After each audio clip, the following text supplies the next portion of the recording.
사정입니다. 침대에 누워서 30분 동안 피드를 스크롤하고 있어요. 내일은 바쁜 날이라 할 일이 너무 많네요. 갑자기 한 게시물이 여러분의 관심을 끕니다. 오프라인을 할 수 없다는 사람들의 대규모 보고라고 쓰여 있습니다.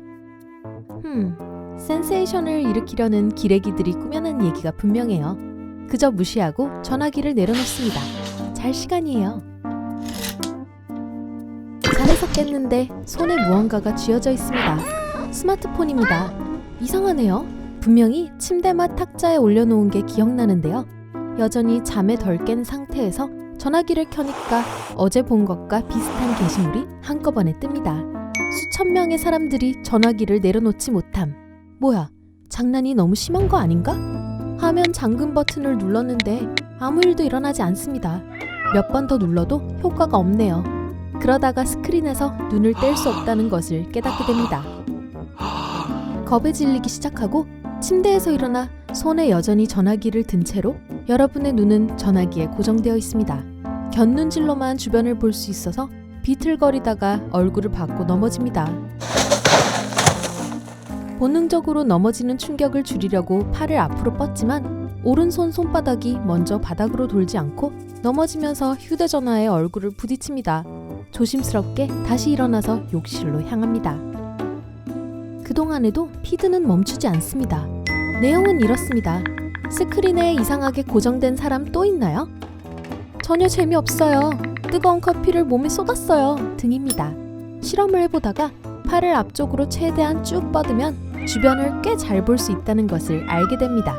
좋아요. 그럼 출근 준비를 합시다. 차를 향해 가다가 화면을 응시하면서 운전할 수 없다는 것을 깨닫게 됩니다. 갑자기 화면이 바뀌자 움찔합니다.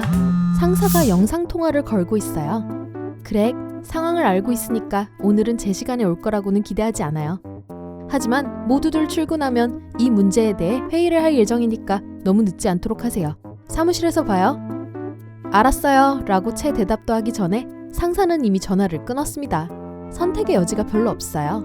버스 정류장으로 향합니다. 약 15분 정도 기다리다가 문득 대중교통이 운행하지 않을 거라는 생각이 듭니다. 한숨을 쉬고 걷기 시작합니다. 정말 힘든 하루가 될 거예요. 사무실에서 다른 사람들도 상황은 마찬가지입니다. 한쪽 팔을 뻗고 손에 들고 있는 장치의 화면을 보고 있어요. 상사도 여기 있네요. 여러분이 마지막으로 도착했어요. 자리에 앉자 전화벨이 울리기 시작합니다. 말도 안 되는 소리지만 전화회의를 합니다. 그게 서로를 볼 수 있는 유일한 방법이거든요. 회의가 끝나고 모두 집으로 돌아갑니다. 이런 상황에서 집에서 못할 일은 없어요. 그래도 일은 일이니까 친구나 가족과 동시에 수다를 떨면서 할 수 있는 일을 합니다. 불행히도 모든 사람이 괜찮은 건 아닙니다. 부모님은 두 분 다 직장을 잃었어요. 재택근무를 할 수가 없거든요. 부모님을 위로하고 상황이 더 악화되면 돕겠다고 약속합니다. 몇몇 친구들도 마찬가지입니다. 친구 한 명은 운전사이고 또 다른 한 명은 건설 현장의 기계 운전사이고 또 다른 한 명은 의사입니다. 그는 환자들을 진찰할 수도 없다고 말합니다. 하루가 지나고 한 손으로 어설프게 저녁을 요리하고 식사를 하는 동안 휴대폰의 배터리 부족이라는 알림 메시지가 나타납니다. 갑자기 무슨 일이 일어날지 두려워 서둘러 충전기를 꽂고 30%가 될 때까지 기다립니다. 잘 준비를 하고 다시 전화기를 꽂고 눈을 감습니다. 둘째 날의 아침은 피드의 뉴스로 시작합니다. 전 세계의 사람들이 전화기를 내려놓을 수 없다고 합니다. 어떤 사람들은 컴퓨터를 켜자마자 컴퓨터를 떠날 수 없게 됩니다. 지원 단체들이 나타나고 여러분은 그 중 하나에 합류합니다. 그곳에서 많은 친숙한 얼굴들을 만나게 됩니다. 평상시처럼 생활을 계속하지만 전반적인 상황은 더 나빠집니다.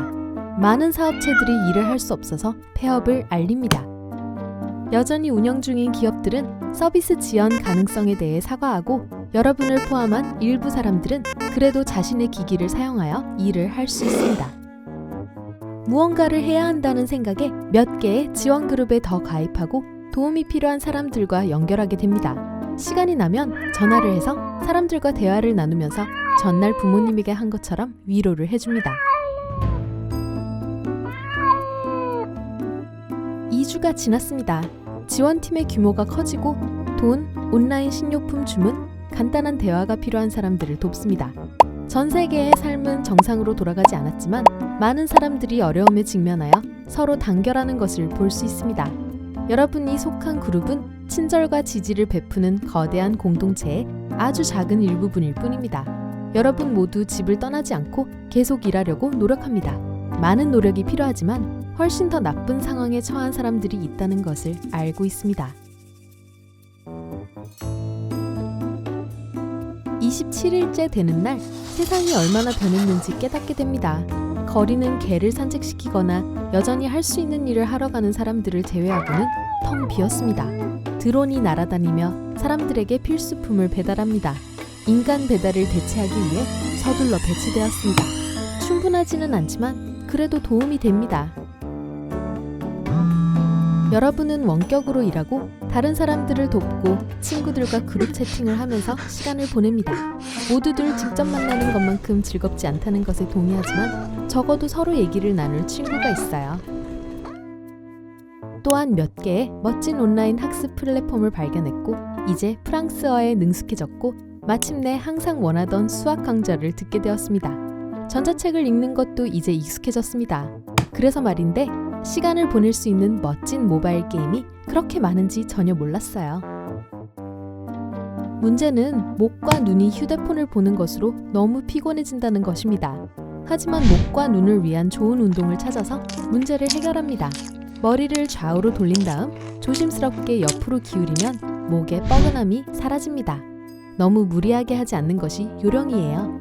한 번은 목에서 우두두 소리가 날 때까지 했다가 한동안 귀를 어깨에 대고 서 있어야 했거든요.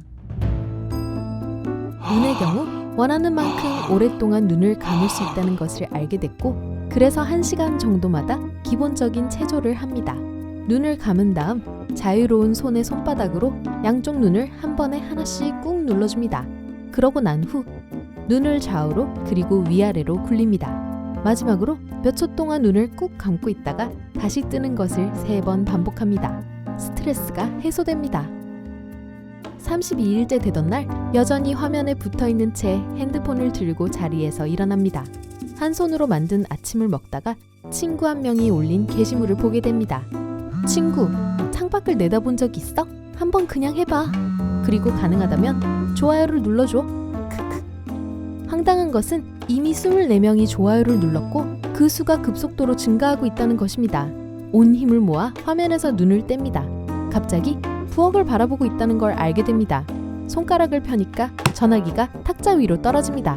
자리에서 일어서자 마치 다리가 젤리로 만들어진 것처럼 느껴집니다. 한 달 만에 창밖을 내다보니 밖에서 웃으며 양팔로 포옹하는 사람들의 모습이 보입니다. 다시 핸드폰을 보고 테이블 위에 올려놓고 부모님께 가기 위해 밖으로 달려나갑니다. 오늘 새로운 것을 배웠다면 이 영상에 좋아요를 주고 친구와 공유하세요. 여기 여러분이 좋아할 만한 다른 멋진 비디오들이 있습니다. 왼쪽 또는 오른쪽을 선택하고 삶의 밝은 면에 머무르세요.